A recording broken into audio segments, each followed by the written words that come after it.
신약성경 315페이지에 있습니다. 에베소서 5장 8절부터 14절까지에 있는 말씀을 한 절씩 교독하시겠습니다. 너희가 전에는 어둠이더니 이제는 주 안에서 빛이라. 빛의 자녀들처럼 행하라.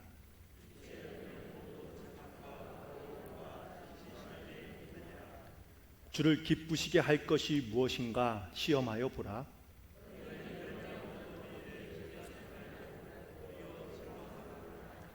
그들이 은밀히 행하는 것들은 말하기도 부끄러운 것들이라.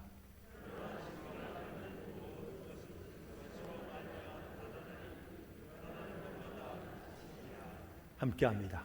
그러므로 이르시기를 잠자는 자여 깨어서 죽은 자들 가운데서 일어나라.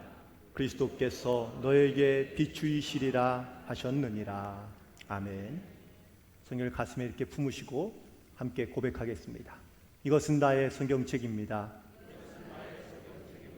이 성경은 하나님의 말씀입니다. 하나님의 말씀은 우리를 새롭게 하시며 우리를 구원과 생명의 길로 인도해 주십니다. 아멘. 기도하겠습니다. 하나님, 오늘도 우리에게 귀하고 복된 하루와 시간을 허락해 주시고 또한 주님 전에 나와 예배하며 혹은 사역이 여의치 못하여 TV나 영상을 통하여 시청하고 있는 사랑하는 성도들을 주님께서 불러주셨사오니 하나님의 말씀으로 우리를 새롭게 하여 주시고 주의 권세와 능력으로 우리를 깨끗게 하여 주옵시며 오늘 말씀을 통하여 하나님이 우리를 통하여 이루고자 하는 하나님의 뜻을 이루어갈 수 있는 귀한 믿음의 결단이 함께하도록 인도하여 주옵소서. 주님께 모든 것 맡기오며 우리 가운데 함께 하시는 예수님의 이름으로 기도드리옵나이다. 아멘. 오늘도 주님 안에서 승리하는 복된 하루가 되시기를 간절히 축원을 드립니다. 젊은 사람들은 카페를 가는 것을 되게 좋아하고 또 많이 가기도 합니다. 그 중에서 젊은이들이 가장 많이 가는 카페가 바로 이제 스타벅스라는 곳이 있는데요. 이 스타벅스에서 주문할 때 보면은 거기에 그 주문한 사람의 이름을 불러주는데 요즘에는 자기 이름을 쓰지 않고 닉네임을 거기다가 쓸 수 있게끔 한다고 그럽니다. 그래서 그 아주 재미있는 닉네임들이 조금 많은데 쓸 수 있는 글자의 수는 6가지 글자까지 쓸 수 있는데 오늘 그 재미있는 닉네임들을 좀 한번 여러분 가운데 소개해 드리려 합니다. 어떤 사람이요 자기의 이름 대신 저도 한 입만요 라고 이렇게 적어놓기도 하고요. 또 어떤 사람은 물약 주문하신 분 뭐 이렇게 쓸 수 있습니다. 또 어떤 사람들은 딸랑 이거 시킨 분, 뭐 저에게 사주신 고객님, 아직 주문 안 한 고객님, 지옥에서 오신 고객님, 올해 수복 오신 고객님, 받자마자 쏟을 고객님, 없는 돈에 사신 고객님, 뛰어오는 남자 고객님, 저도 한 입만요 고객님, 뭐 저금통 털어온 고객님 뭐 등등이 많이 있는데 가장 재미있는 닉네임 중에 하나는 난 직원 그리고 이고 난 직원이고 넌 고객님 이런 타이틀이 있다고 합니다. 저도 그래서 뭐 자주 가는 건 아니지만 어쩌다 한번 스타벅스에 갈 일이 생기면 저도 제 닉네임을 좀 한번 바꿔보려고 합니다. 그래서 어떻게 할까 고민하다가 할렐루야 고객님 뭐 이렇게 한다든지 제일 신박한 이름은 만수교회 목사 고객님 뭐 이렇게 하면은 확실한 그러한 닉네임이 되지 않을까 하는 생각을 해보았습니다. 우리가 하루에 살아가면서 과연 몇 번이나 혹은 얼마나 감사하며 살고 계십니까? 우리가 무심하게 흘려버리는 이 하루라는 시간 속에서 나는 과연 하나님 앞에 얼마나 감사하는 그런 습관을 갖고 살고 있는지를 가만히 돌아보게 됩니다. 최근에 나온 책 중에 7월 달에 나온 책 중에 하나 하루에 3번 감사의 힘이라는 이러한 책이 나왔는데요. 여기는 그 저자가 7명인데 그런데 한국에 사는 사람들이 아니라 현재 호주에서 기거하고 살고 있는 그런 7명의 사람들이 모아서 자기의 이야기를 책으로 담아낸 이야기입니다. 즉 그들은 다 똑같은 공통점이 있는데 그는 삶에서 여러 가지 많은 문제와 어려움을 겪고 있는 사람들인데 하루에 딱 3번씩 감사하기로 룰을 정해놓고 그리고 난 다음에 감사하면서 살기 시작하니까 내 삶에 달라진 경험들을 하게 되고 또 그 경험된 이야기들을 이 책 가운데 기록해 두었다는 사실입니다. 가끔은 자기의 이런 어떤 밑바닥에서부터 올라오는 이러한 울분과 혹은 또 이런 알 수 없는 아픔과 감정들 때문에 매우 힘들어했던 한 사람이 있었는데 그가 날마다 감사하는 이 습관을 가지고 쓰게 되자, 일기를 쓰게 되자 그 울분이 하나하나씩 사라지게 되었다고 말하고 있는 조소연님, 또 자기 자녀 가운데 날 때부터 성장이 조금 느렸던 아이가 있지만 정말 그 힘들게 잘 완치시키고 또 정말 긍정계 그리고 감사의 힘이 무엇인지를 너무나 지금 잘 느끼고 있는 김선미님, 섬유 근육통이라는 희귀병으로 늘 몸이 아파 우울했던 사람이 이제 감사를 쓰고 나면서 건강을 되찾고 있다는 김별님, 선천적으로 아픈 아이를 늘 걱정하며 바라보며 원명과 혹은 불평 가운데 살았다가 이제는 좀 느리긴 하지만 천천히 긍정적으로 변화되고 있는 모습을 겪고 있는 박은지님, 공황장애로 고통스러웠던 전과는 달리 이제는 똑같은 증상이 와도 그걸 잘 이겨낼 수 있다는, 금방 안정을 찾을 수 있다는 김소연님, 가족과 함께 이 감사일기를 쓰면서 가족 간의 유대가 건강해지고 돈돈해져서 그래서 가족 간에 이런 화목함이 이루어져 가고 있다는 박가을님, 그리고 마지막 한 사람은 자신의 꿈을 잃어버렸다가 다시 그 꿈을 찾아가고 있으며 또한 나아가고 있다고 말하는 간호사 장혜정님. 저는 이 마지막 사람이 괜히 눈에 닿는데 제 집사람 이름이 장혜정 이름이랑 똑같아서 이 말씀을 자꾸 보게 됩니다.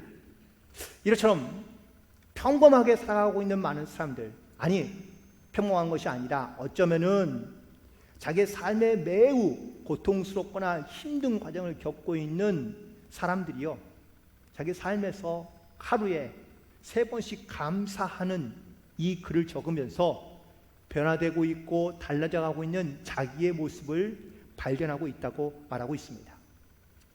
특별히 지금 우리의 주변에 코로나로 인해서 혹은 또 최근에 있는 이런 오랜 장마와 홍수로 인해서 사실 우리의 삶 가운데 감사가 멀어지거나 아니면 감사가 약해져 있는 우리의 모습들을 많이 보게 됩니다. 오늘 여러분들에게도 이렇게 하루에 내가 정말 감사할 수 있는 것들을 찾고 또한 그 감사를 고백하면서 여러분의 삶에도 이렇게 아름다운 믿음의 변화 혹은 삶의 변화들이 일어날 수 있는 그런 저와 여러분이 되기를 주님의 이름으로 간절히 축원을 드립니다. 과거에 나와 비교해서 더 나아진 삶을 살고 계시는 분도 계시겠지만 사실 지금 더 어렵고 힘든 삶을 살고 있는 분도 분명히 계실 겁니다. 그런데 아마 내 어릴 적 모습을 생각해 본다면 참 순수했고 순박했고 순진했던 그러한 옛 모습을 그리워하는 분들이 많이 계실 것 같은데요, 그런 분들은 반대로 지금 나의 모습은 바로 세상에 찌들거 있거나 아니면 강팍한 마음으로 살아가고 있다는 그러한 그리움에 대한 반증이겠죠. 많은 사람들이 좀 어둠의 긴 터널을 벗어나서 이제 밝은 빛 가운데 나가기를 다들 바라고 원하고 있는데 이 어둠으로부터 빛으로 나가고자 하는 그러한 마음은 간절하지만 실질적으로 그 빛 가운데 살아가는 사람들이 흔치 않다는 이야기입니다. 오늘 본문에 있는 말씀을 중심으로 어둠에서 빛으로 그 빛의 자녀로서 살아가라고 우리 가운데 말씀하고 있는 이 말씀을 통하여 함께 은혜를 나누는 시간이 되기를 간절히 소망합니다. 먼저 우리 가운데 있던 이 어둠의 특징들이 무엇인지를 먼저 한번 돌이켜 볼 텐데, 이 어둠의 첫 번째 특징은 나 중심으로 움직여간다라는 사실입니다. 세상은 말합니다. 세상의 중심은 나라고, 그리고 나를 중심으로 움직여간다고 이야기하는데, 진짜 세상이 내 마음대로, 내 뜻대로, 내 중심으로 움직여갑니까? 아니요, 그렇지 않죠. 가만히 보면 어떤 힘 있는 사람들에 의해서, 아니면 물질 있는 사람들에 의해서, 혹은 또 지식과 능력이 있는 사람들에 의해서 이 세상이 움직여가는 것처럼 보입니다. 그런데 또 실제로 그렇게 들어가 보면, 그렇다고 권력이 있거나 또는 돈이 있거나 지식이 있다고 그런 사람들 중심으로 세상이 움직여가는 것만은 아니라는 사실을 다시 한번 깨닫게 되거든요. 결국 세상은 내 중심으로, 자기 중심으로 움직여가지는 않는다는 사실이죠.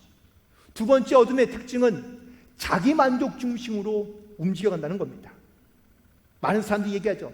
내가 좋으면, 내가 만족하면, 나에게 유익하면 다 괜찮거나 아니면 아무렇지 않다고 이야기합니다. 그래서 많은 사람들은 자기 만족을 채우려고 노력합니다. 그런데 내가 만족을 느끼는 그 순간 우리는요, 다른 사람과 비교하게 되면서 나의 만족감이 상쇄되거나 아니면 다시 부족함을 느끼는 경우가 많습니다. 나보다 더 좋은 거, 더 나은 것을 갖고 있는 사람을 볼 때마다 또 다른 상실감을 느끼며 살 때가 많기 때문입니다. 그래서 또다시 욕심과 욕망을 가지고 자기 만족을 더 채우려 하는 이러한 모습으로 살아가는 경우가 많은 것을 보게 됩니다. 그리고 세 번째 어둠의 특징은 결과 중심입니다. 우리 옛말에 뭐로 가도 서울만 가면 된다는 이러한 이야기가 있습니다. 과정이 중요하지 않고 결과만 좋으면 된다는 이야기입니다. 실제로 우리가 살아가는 세상 속에서는요, 결과를 중시합니다.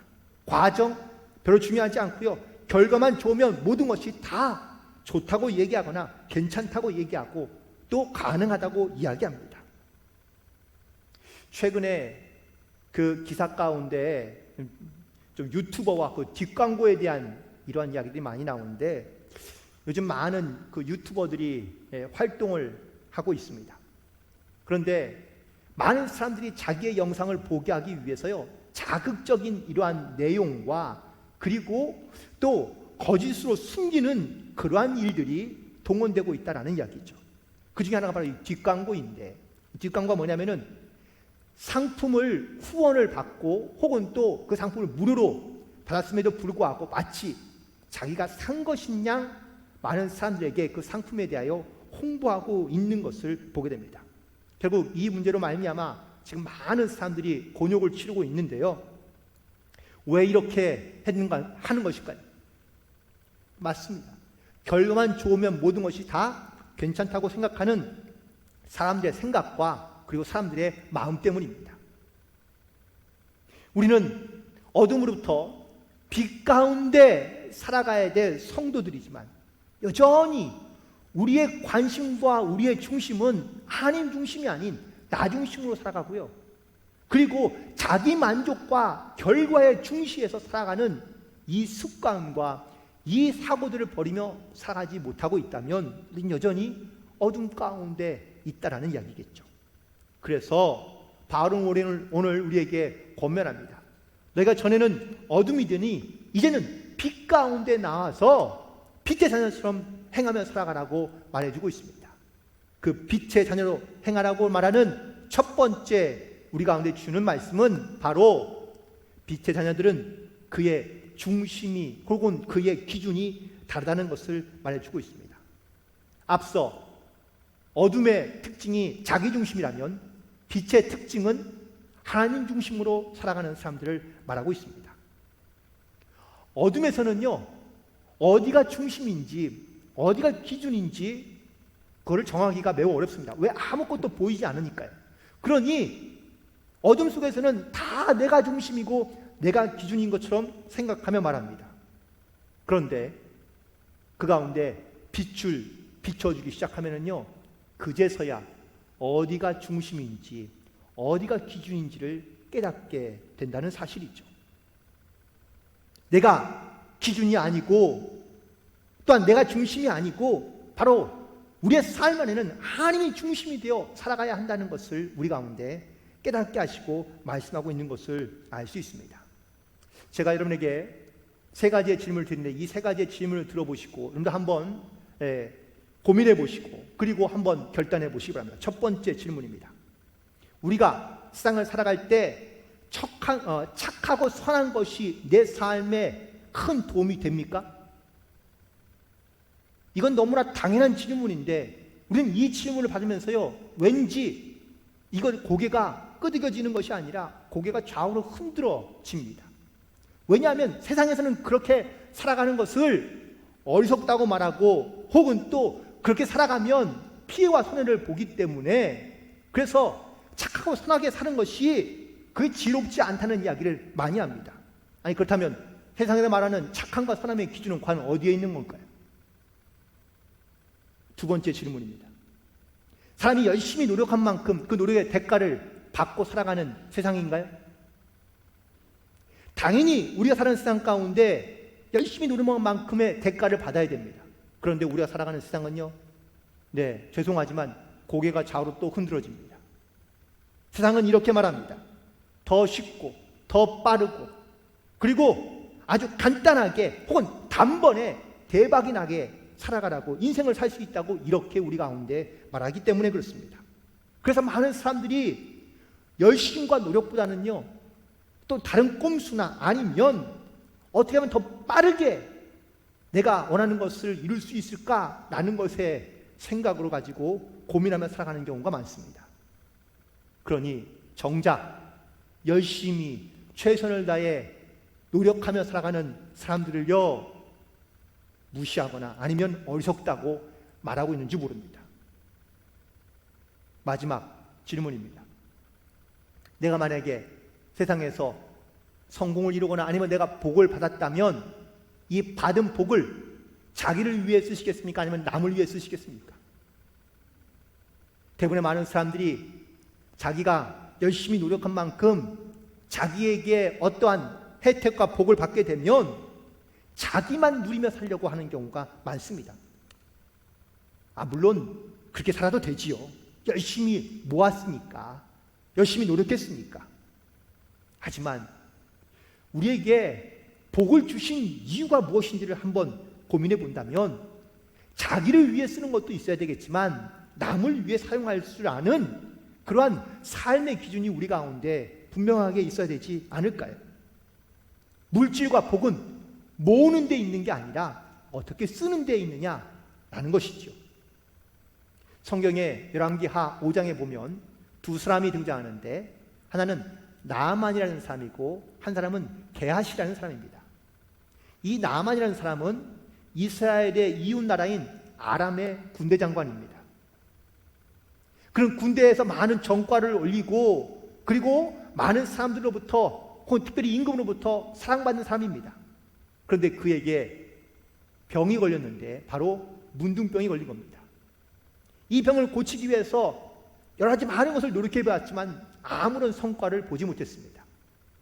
그때 자기 집에 있던 조그만 여종 하나가 그 안주인에게 말하기를요, 만약에 우리의 고향에 있는 선지자를 만나면 아마 이 병을 고칠 수 있다고 이야기합니다. 그러자 이 나만이요 온갖 많은 재물들을 다 준비해 가지고 엘리사를 만나러 갑니다. 그런데 엘리사는요 자기를 만나주기는커녕 종을 보내서 저기 요단강가에 가서 7번 씻으면 병이 나을 거라고 이야기합니다. 이때 나아만이 화를 냅니다. 지금까지 나아만은 어떤 사람이었습니까? 자기중심적인 사람입니다. 결과주의적인 사람입니다. 자기 만족과 자기 유익을 위해 살아왔던 사람입니다. 그러니 당연히 화를 낼 수밖에요. 그리고 그가 돌아가려고 그러자 그 밑에 있던 부하와 그리고 하인들이요 이 나아만에게 이렇게 권면합니다. 어차피 손해볼 것 아니니 한번 순종해 보시죠. 한번 따라 보시죠. 라고 이야기하자 이 나아만이 그들의 말을 듣고 요단강에서 7번 씻었더니 병이 다 나았습니다. 즉 자기의 기준을 버리고 자기 중심에서 돌이켜 엘리사가 한 말대로 순종했더니 이런 깨끗함을 얻게 된 것이죠. 그런데 이 광경을 보고 있던 게하시라는 사람이 있는데, 이 게하시는 엘리사 선지자의 사환입니다. 즉 제자이기도 하고 또한 그와 오랫동안 살면서 그를 돌보았던, 엘리사와 함께 있었던 그러한 종인 것이죠. 그런데 이 게하시가요, 주인 스승 몰래 이 나아만 장군을 만나러 갑니다. 그리고 말하기를, 우리 주인이, 우리 스승이 그러는데 이 2명의 청년들에게, 데려간 청년들에게 금 1달란트씩과 옷 한 벌을 주라고 하십니다 라고 이렇게 거짓말을 합니다. 이 말에 나아만은요, 오히려 그의 말보다 더해서 그들에게 재물을 그리고 옷을 줍니다. 그리고 난 다음에 이 게하시의 행동은요, 주인에게 돌아가기 전에, 스승에 돌아가기 전에 몰래 땅에다가, 아니 나무 밑에다가 그걸 묻어버리고, 그리고 아무렇지 않은 척 이 스승을 만납니다. 결국 스승의 질문에 이 게하시는요, 거짓말로 대답하게 되죠. 결국 그에게 돌아온 것은 나아만이 가지고 있었던 이 문둥병이 그 게하시에게로 옮겨가게 되었다는 사실입니다. 하나님 중심으로 살아왔던 사람이지만 그의 마음과 욕심 가운데 세상의 것을 쫓기 시작하면서 거짓말하게 되자 나아만의 질병이 이 게하시에게로 옮겨왔다는 사실입니다. 그럼 과연 나의 중심과 나의 기준은 과연 어디에 있습니까? 여러분 자신 한번 시험해 보시기 바랍니다. 오늘 본문에 있는 말씀의 10절에 주를 기쁘시게 할 것이 무엇인가 시험하여 보라고 바울은 권면하고 있습니다. 나아만과 이 게하시의 이야기를 통하여 우리가 반드시 기억해야 될 것은, 게하시처럼 열심히 하나님을 섬기는 그러한 스승 밑에서 혹은 또 교회를 다니거나 신앙생활을 했다 할지라도 그가 하나님 중심에서 벗어나 자기 중심으로, 자기 기준으로 세상을 향해 가간다면 어둠의 자녀처럼 살아갈 수밖에 없다는 이야기입니다. 하지만 아무리 내가 지금까지 이 어둠과 세상 가운데 살았다 하지라도 하나님의 말씀과 하나님의 기준에 맞추어서 순종하며 나아간다면 그의 삶이 변화되고 진정한 삶의 가치를 얻게 되는 이런 놀라운 변화들이 일어날 수 있다는 사실입니다. 따라서 자기 중심에서 하나님 중심으로 바뀌어 자신의 믿음과 자신의 신앙을 시험해 보며 그리고 믿음의 확증을 가지고 살아갈 수 있는 그런 저와 여러분이 되시기를 주님의 이름으로 간절히 축원을 드립니다. 두 번째 빛의 자녀의 특징은 바로 기쁨과 감사가 남다릅니다. 인생의 기준과 중심이 바뀌고 나면은요, 내가 세상을 바라보는 눈이 달라지게 됩니다. 그 말은 내가 세상을 바라볼 때 예전에는 느끼지 못했고 알지 못했던 그런 감동과 그러한 감사를 느끼며 살아갈 수 있다라는 이야기입니다.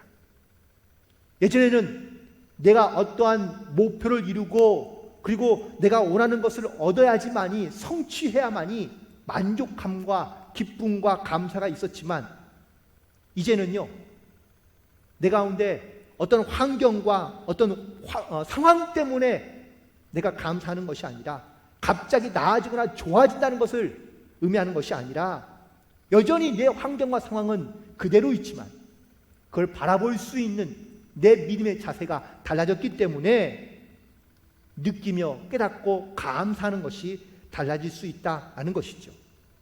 제가 앞서 예화로 말씀드린 그 감사의 일기, 그 7사람의 이야기가 지금 상황은, 어떤 환경은 크게 달라진 것이 없지만 그 안에서 자기가 어떻게 감사하며 어떻게 극복해내고 있는지에 대한 이야기를 나누고 있는 것처럼, 아마 이 자리에 앉아있거나 혹은 또 TV를 시청하는 여러분들 가운데도 이런 체험과 이런 경험을 가지고 살아가고 계시는 분들이 분명히 많이 계실 줄로 믿습니다. 빛의 자녀란 바로 이처럼 내 삶의 중심과 기준이 변하여 내 삶과 환경에서 느껴지고 깨달아지는 하나님의 은혜가 무엇인지를 고백하며 감사하며 살아가는 변화된 사람들의 이야기이겠죠. 바울이 데살로니가전서 5장 18절에서 이렇게 말하고 있습니다. 범사에 감사하라. 이것은 그리스도 예수 안에서 너희를 향하신 하나님의 뜻입니다. 바울은 항상 감사하게 되면서 깨닫게 된 것이 있습니다. 그것은 바로 감사하는 것이 바로 이것이 하나님께서 우리를 향한 뜻이구나 라는 것을 깨닫게 되니 그는 항상 감사하게 되고요, 모든 일에 감사하게 되었다고 고백하고 있는 겁니다. 작고하셨지만 고 김현승 시인의 감사라는 시가 있는데 여러분 가운데 소개해 드리려고 합니다. 감사는 곧 믿음이다. 감사할 줄 모르면 이 뜻도 모른다. 감사는 반드시 얻은 후에 하지 않는다. 감사는 잃었을 때에도 한다. 감사하는 마음은 잃지 않았기 때문이다. 감사는 곧 사랑이다. 감사할 줄 모르면 이 뜻도 알지 못한다. 사랑은 받는 것이 아닌 사랑은 오히려 드리고 바친다. 몸의 진이인 가장 소중한 것으로, 과부는 과부의 엽전 한 푼으로, 부자는 부자의 많은 보석으로, 그리고 나는 나의 서툴고 무딘 눌변의 시로. 여러분들은 언제 감사하고 그리고 무엇 때문에 감사하고 계십니까? 만약에 내가 감사한 일과 그리고 감사한 것이 있을 때만 감사한다면 이런 감사는 믿지 않는 사람도 할 수 있습니다. 누구든지 할 수 있다는 겁니다. 성경에도 이런 비유가 있죠. 너를 사랑하는 사람을 사랑한다는 것은 누구나 할 수 있다는 겁니다. 하지만 너를 사랑하지 않는 자를 사랑할 수 있는 것이 진정한 사랑이라고 말씀하시는 것처럼 우리가 감사할 수 있을 때만 감사하는 것이 아니라 감사할 수 없을 때에도 감사할 수 있다면 그는 믿음을 가진 사람이고, 그리고 이런 사람은 바로 빛의 자녀로서 살아가는 사람이라고 말씀하고 있는 겁니다. 오늘 이 빛의 자녀로서 내 삶의 범사에 감사로 살아갈 수 있는 우리 모두가 되기를 간절히 소망해 봅니다. 세 번째 마지막으로 이 빛의 자녀는요, 열매가 다릅니다. 본문 9절에서 빛의 열매는 모든 착함과 의로움과 진실함에 있다고 말씀해 주고 있습니다. 이 말을 좀 다르게 이야기하면요, 많은 사람들이 살아가면서 많은 열매를 맺기를 원합니다. 그런데 많은 열매를 맺는 것이 중요한 것이 아니라 어떤 열매를 맺냐라는 것이 더 중요하다고 말씀하고 있는 겁니다. 갈라디아서 5장 22절부터 23절까지의 성령의 9가지 열매가 등장하는데 이 9가지 열매를요 다 맺으면 좋겠지만 그 중에서 정말로 우리 가운데 성령의 열매를 맺을 수 있는 것이 있다면 그것을 아름답게 맺혀가고 의미 있게 맺혀가는 것이 중요하지, 모든 것을 다 그리고 또 많이 맺는 것이 하나님의 기뻐하시는 일은 아니라는 것을 말해주고 있습니다. 바울에게 일어난 놀라운 변화가 있는데 그건 과연 무엇일까요? 빌립보서 3장 5절부터 9절까지에 있는 말씀을 중심으로 이 바울의 놀라운 변화를 말해본다면, 예전에 바울은요, 내가 어느 집안에서 태어났는지, 내가 어떤 배경에서 자라났는지, 누구에게 배웠는지, 지금 나는 얼마나 성공한 인생을 살고 있는지 내 위치나 내 능력에 대하여 자랑하는 것을 기뻐했었던 사람인데 이제는 그 모든 자랑거리를 다 버렸다고 말하고 있습니다. 세상에서 혹은 사람들이 중요하다고 말하고 또한 가치 있다고 말하는 그 자랑거리들을 그가 버리게 된 이유는 과연 무엇일까요? 고린도전서 15장 10절에 바울이 이렇게 고백하고 있습니다. 내가 나 된 것은 하나님의 은혜로 된 것이니 내게 주신 그의 은혜가 헛되지 아니하며 내가 모든 사도보다 더 많이 수고하였으나 내가 한 것이 아니요 오직 나와 함께 하신 하나님의 은혜로다. 바울은 하나님의 은혜가 무엇인지를 깨닫고 나자 그가 자랑스럽게 여겼던 모든 것들을 다 버릴 수 있다고 고백하고 있습니다. 혹시 여러분들은 어떠한 자랑거리들을 자랑 삼아 말씀하고 계십니까? 많은 사람들은 세상에서 나의 위치, 나의 능력, 아니면 내가 가지고 있는 것들을 자랑 삼아 얘기하겠죠. 우리도 역시 그 사람들과 다를 바 없이 세상에서 많은 사람들이 자랑하는 그것들을 가지고 나도 역시 자랑 삼아 말씀하고 계십니까? 아니면 어떤 것이 주님의 은혜인지를 깨닫고 그 주님의 은혜의 감사함에 대하여 자랑하고 계십니까? 말씀을 정리해보면 빛은 항상 우리 가운데 비치고 있다고 말씀하고 계십니다. 그리고 우리를 그 빛 가운데 나아오라고 말씀하시는데 우리는 그 빛 가운데 나아가기를 주저하고 두려워하고 있습니다. 왜? 나의 부끄러움이, 내가 감추고 싶은 것들이 혹시 드러날까 봐 두렵기 때문인 것이죠. 요한복음 3장 20절과 21절에 예수님이 이렇게 말씀하셨습니다. 악을 행하는 자마다 빛을 미워하여 빛으로 오지 아니하나니 이는 그 행위가 드러날까 함이요 진리를 따르는 자들은 빛으로 오나니 이는 그 행위가 하나님 안에서 행한 것임을 나타내려 합니다.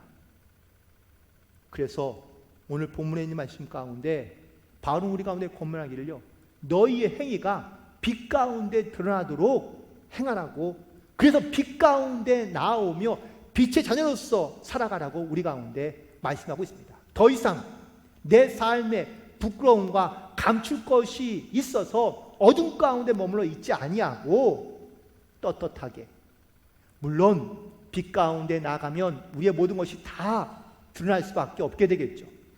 부끄러운 것도 있고 혹은 감추고 싶은 것도 사실은 드러날 수밖에 없어 수치심을 느낄 수 있지만 그 모든 것을 드러내야 주님 앞에 우리가 회개하게 되고, 그리고 영적인 이 구원의 확신과 믿음을 가지고 살아갈 수 있기 때문에 우리를 빛 가운데 나오라고, 빛의 자녀로서 살아가라고 말씀하고 있는 것을 볼 수 있습니다.